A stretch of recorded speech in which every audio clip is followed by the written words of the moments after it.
नमस्कार, ज्योतिष इंद्राणी में आपका स्वागत है। आज मैं आपको बताऊंगी हथेली में पद्म चिन्ह भी होते हैं, जिनके बारे में मैं आपको बताऊंगी कि किस तरह की रेखाएं के कॉम्बिनेशन बन रही है जिससे कि इस चिन्ह का निर्माण हो रहा है और इसका क्या आपको परिणाम मिलने वाले हैं।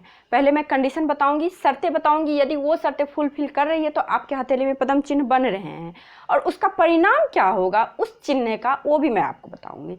तो आप मेरे साथ अंत तक बने रहिए। आपको क्या देखना है हथेली में? सबसे पहले तो आपको जाना है, ये जीवन रेखा है आपकी, ठीक है। और ये आपकी हो गई मस्तिष्क रेखा, ये हो गई हृदय रेखा और ये हो गई आपकी लक लाइन, ठीक है। ये लाइन आपको अक्सर हथेली में दिख जाएंगी। लक लाइन नहीं भी दिखेगी बट 3 लाइन तो आपको दिख ही जाएगी, ठीक है। तो कंडीशन क्या बनती है जो कि आपके हथेली में पद्म चिन्ह का निर्माण होता है। कहने का मतलब लक्ष्मी चिन्ह होता है, एक तरह से आप बोल सकते हो इसको। आपके माँ लक्ष्मी का कृपा, हर तरह का मान सम्मान आपको लाइफ में मिलने वाली है यदि इस चिन्ह का निर्माण होता है। तो ये चिन्ह कैसी होती है? देखिए, यदि जीवन रेखा 2 शाखा अलग अलग चलकर एक शाखा सूर्य पर्वत पे जाए और एक शाखा आपके बुध पर्वत पे जाए, और जीवन रेखा की 2 अलग अलग शाखाएं जैसे इस प्रकार देखिए, एक शाखा निकली और इस तरह से आपके सूर्य पर्वत पे चली गई, ठीक है, और फिर दूसरी शाखा निकली यहाँ से। तो इस तरह से यदि कोई रेखा आपकी है हथेली में तो ये चिन्ह का निर्माण करता है। आपको ध्यान क्या रखना है इस रेखाओं में? ये रेखा इसको काटे ना, इसको काटे ना, ठीक है। सिर्फ यहाँ से निकली हो, 2 शाखा निकल के इस तरह से गई हुई हो, एक शाखा सूर्य पर्वत पे, एक शाखा बुध पर्वत पे। आपको ये भी देखना होगा यदि इस तरह का चिन्ह है, इस रेखा को, जैसा कि मैं हर वीडियो में बोलती हूँ, रेखा हथेली में हो तो बहुत अच्छी बात है, ना हो तो उससे भी बहुत अच्छी बात है, बट हो और टेढ़ी मेढ़ी हो या फिर उस पर किस तरह का नेगेटिव साइन हो तो ये बिल्कुल भी अच्छी बात नहीं है। रेखा फिर अपना शुभ फल नहीं देगा, और शुभ फल तो नहीं देगा बट आप जो कर्म करें उसका शुभ फल भी कहीं ना कहीं वो खत्म करता है। ये हो गई एक कंडीशन। एक कंडीशन और क्या है? तर्जनी और अनामिका फिंगर, ये दोनों का जो लेंथ हो ना बिल्कुल बराबर हो। देखिए जैसे इस तरह, इस हथेली में आपको दिख रहा होगा, दोनों का लेंथ बराबर है, ऊपर से दोनों का लेंथ बराबर हो, और आपका जो तर्जनी फिंगर का झुकाव मिडिल फिंगर की ओर हो, इस तरह से कुछ देखिए, इस तरह से मतलब थोड़ी सी झुकी हुई आप बोल सकते हो, एक तरह से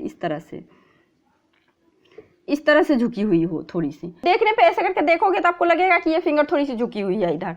तो ये भी एक कंडीशन होती है। और देखिए, जीवन रेखा के मध्य भाग से निकलकर भाग्य रेखा शनि पर्वत पे गई हो। किसी भी व्यक्ति का जीवन रेखा के मध्य भाग से निकल के इस तरह से शनि पर्वत की ओर कोई रेखा जाती है तो देखिए क्या होता है, व्यक्ति अपने मेहनत से, अपने जज्बा से, अपने मानसिक स्तर से, अपने बौद्धिक क्षमता के अनुसार अपना धन का अर्जन करता है। ऐसे व्यक्ति जिनका भी इस तरह का बनता है।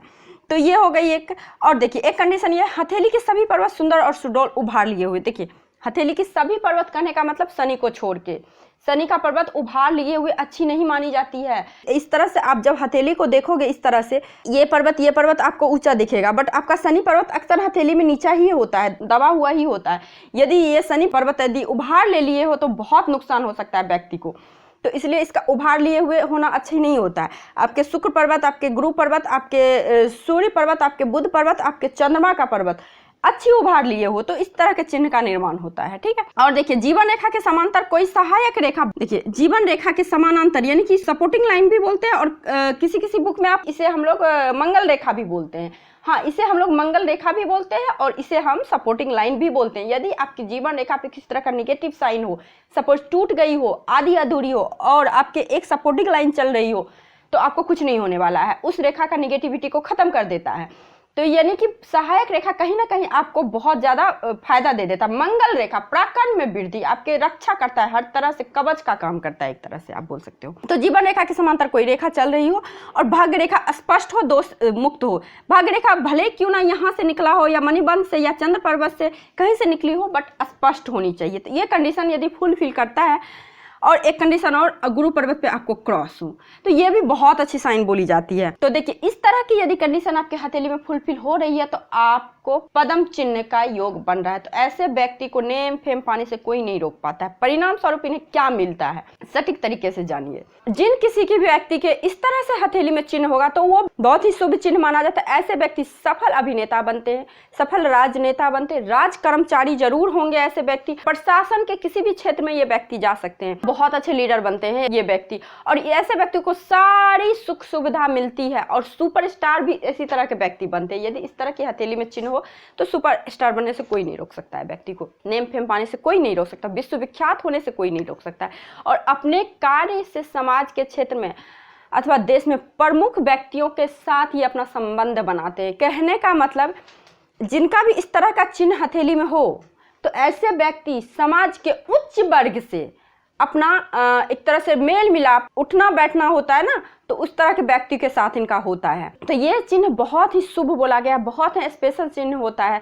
देखिए आपके हथेली में सब चिन्ह होते हैं, आप लोग बोलेंगे मेरे हथेली में भी है, मेरे हथेली में, बट आपको ये भी देखना है उस चिन्ह पे, उस रेखा पे कोई निगेटिव ना हो। जितना आप भगवान काम करते हैं उतना ही ज्यादा शैतान भी काम करता है ना लाइफ में, उसी प्रकार रेखाओं का होता है। जितना ही पॉजिटिव रेखा काम करती है तो उसी रेशियो में हमारी निगेटिव रेखा भी काम करती है। तो आपको ये देखना होगा ये सब चिन्ह हैं बट हमें फल नहीं मिल रहा है, क्यों नहीं मिल रहा है? तो कहीं ना कहीं आपके हथेली में निगेटिव चिन्ह छुपी हुई है जो कि आप देख नहीं पा रहे हो, इसी वजह से ये चिन्ह का हमें प्रभाव नहीं मिलता है। तो आज के लिए बस इतना। यदि आपको ये वीडियो अच्छी लगी हो तो लाइक कीजिए, शेयर कीजिए और सब्सक्राइब करना बिल्कुल मत भूलिए। आज के लिए बस इतना ही, नमस्कार।